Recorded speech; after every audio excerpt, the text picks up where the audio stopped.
Hi everyone, it's great to see you.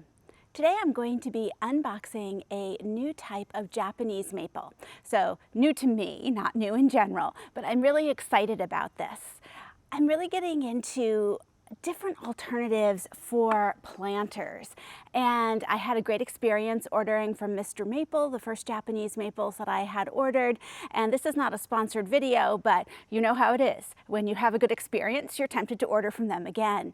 And I had my eye on this particular Japanese maple, but it was out of stock. And when I got the email that it was back in stock, I knew it was time to order it. So once again, they shipped it. It's here within 3 days of when I ordered it, which is amazing. And comes with this great box. So you can see right on top it says open on this side. So you put that side up, and then all you have to do is slit those 3 pieces of packing tape, which is so easy to do. And then you can open it right up, and there is your tree. Love that. And they do such a fabulous job of getting a tree here all in one piece just beautifully. So look at that. I mean, this is a pretty delicate tree here, and it's all so lovely. So let me tell you why I wanted this particular Japanese maple. This is, and I have my cheat sheet here because Japanese maples are new to me. This is an Acer palmatum winter flame dwarf coral bark. Okay, so a coral bark has literally red bark to it when it comes to winter. So you can't tell this now, but this is going to give a lot of winter interest, kind of like a red twig dogwood would. This is going to just have that gorgeous red look once it's defoliated. So it comes in with these nice chartreuse green leaves, and they're kind of curled. So it's known for having a good texture to it, and it stays green like this, turns a bright yellow in the fall. And then the real part that made me want it is that it's going to have this bright red bark like a coral bark does. Now, this is not just any coral bark Japanese maple. This is a dwarf coral bark, which is great for keeping in a small planter. So after 15 years, it's only going to reach 6 to 7 feet tall. And that's if it's in the ground. So if you have it in a planter, it probably will even stay smaller than that. So this is going to be just an adorable little Japanese maple that I can move around the yard and really highlight in the winter in particular. I am so excited about that. So I'm going to show you how I'm going to plant this up.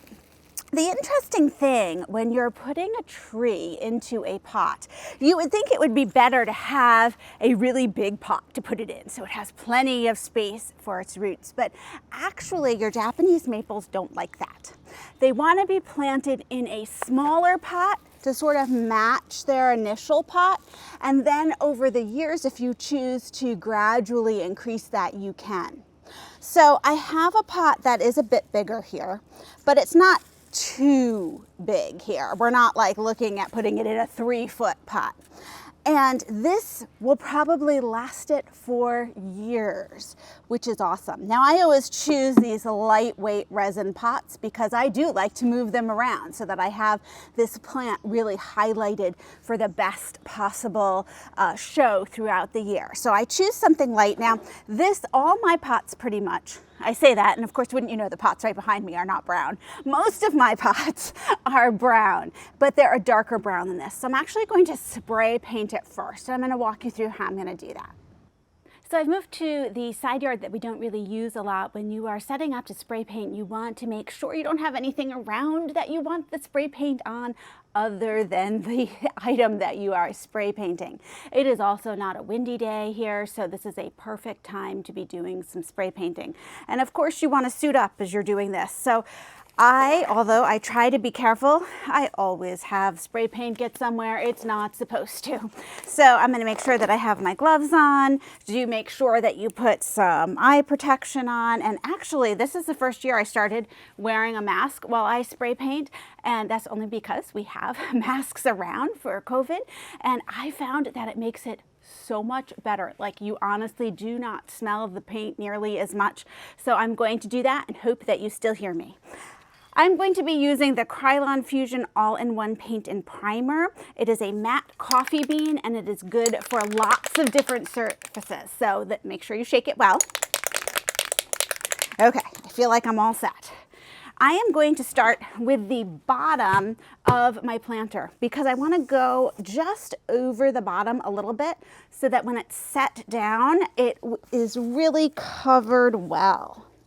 Okay, so first I do the bottom, and I do put a nice either tarp, or since this is a small pot, I have a garbage bag, and I'm just gonna do this a little bit, and I try to move quickly and not get it too thick because you don't want it to be dripping down the side of your pot. Okay, so far so good. So then I give that a second to dry a bit, and now I'm just gonna make sure I got every little piece. That looks good, and I am going to tip it right up like that. Because I'm putting it on a clean garbage bag, it's not like the dirt is going to stick to it. So that's good. And then I am going to move as quickly as I can, give it a first coat, then I go back and I see if there's any spots that I missed.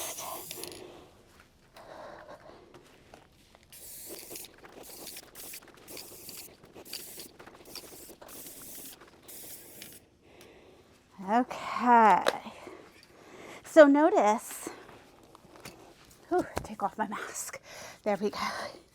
Notice that I did go down about that 3 inches in the lip of the pot. And you want to do that because you're probably not filling the soil up all the way to the top here. So I want to make sure that it has that uniformity of color no matter if you see that or not. And now this is going to dry for about 24 hours. It is now the next day and my spray painted pot is all dry. It came out really nicely. And once again, this is just a little bit bigger than the pot that my new Japanese maple, this is the Winter Flame Coral Bark Japanese Maple, was sent in.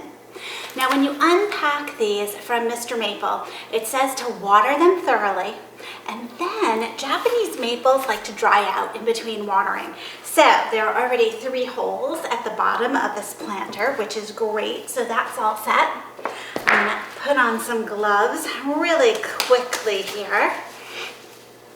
My little furry helpers are fascinated with what's going on. Okay. And then I'm going to fill this with soil. So I'm not making it too much bigger than the original pot. I have good drainage on the bottom because drainage is very important to your Japanese maple. I'm going to add some of this potting mix, which will help. Okay, looking good. And then it chips with this little collar around here to keep the soil in. So I'm going to take that off. And then I'm going to carefully take it out. Okay, there we go. And I think I need a little bit more soil, so I'll be right back.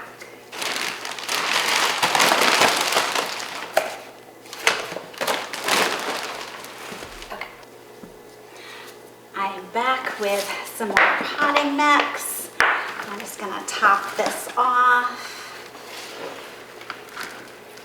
Okay. And just gently pressing this around. I want to cover the roots, but I don't want to cover up the trunk here. Oh, that looks good. And I'm leaving that couple-inch gap at the top so that I can water. So now this looks pretty nice and moist, and I had watered it well yesterday. So this actually, it's going to go outside, and then I'm going to wait until when I actually put my finger in, it feels dry. And then I'll water it really, really well again. So this is this beautiful coral bark. Obviously it's meant to live outside, and I think it will just be great for winter attraction here once I see these beautiful red stems. I'm really excited about this one. Thanks so much for joining me, and I'll see you in the next video.